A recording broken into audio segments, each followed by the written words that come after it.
kalau kita melihat 100 hari kepemimpinan, pada prinsipnya sebenarnya eh, Pak Yamin sama Nanda ini kan menghadapi, begitu menjabat itu sudah menghadapi persoalan.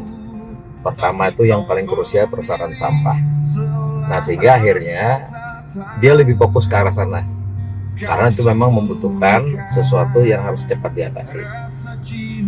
Nah kalau kita berbicara 100 hari, memang dalam membangun kota itu 100 hari itu sebenarnya hanya jangka waktu untuk meletakkan dasar. Artinya dia sebenarnya hanya mampu untuk lebih fokus kepada menelaah apa yang menjadi problem utama kota. Nah jadi kita dalam 100 hari itu sebenarnya tidak bisa banyak berharap. Nah apalagi ternyata dia menghadapi masalah kejutan berupa problem sampah itu. Nah kemudian kalau kita bicara penanganan Yamin dan Ananda terkait sampah, kita apresiasi langkah cepatnya. Tapi problem ini kan sebenarnya tidak bisa dilihat hanya dalam jangka pendek. Karena untuk mengatasi persoalan sampah ini sebenarnya persoalan klasik yang harusnya ditangani secara berkesinambungan dan perlu waktu lama. Jadi dia harus mempersiapkan sistemnya sebenarnya yang paling penting.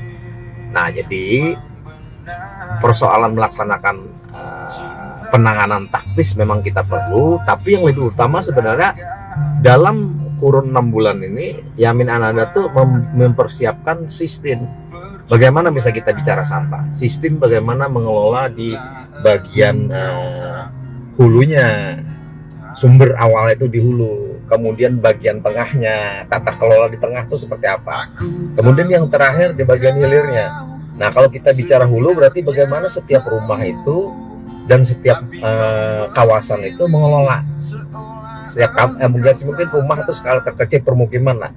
Bagaimana pemukiman ini bisa mengelola dari rumah sehingga bisa menjalani minimal proses misalnya memilah, kemudian memproduktifkan itu mungkin.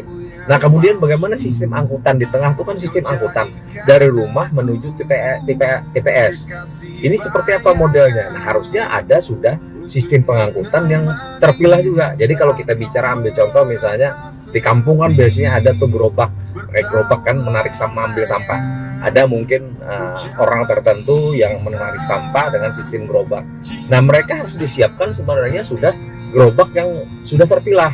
Nah jadi kalau di rumah itu sudah memilah, masuk ke gerobak sudah terpilah, setelah itu masuk ke TPS.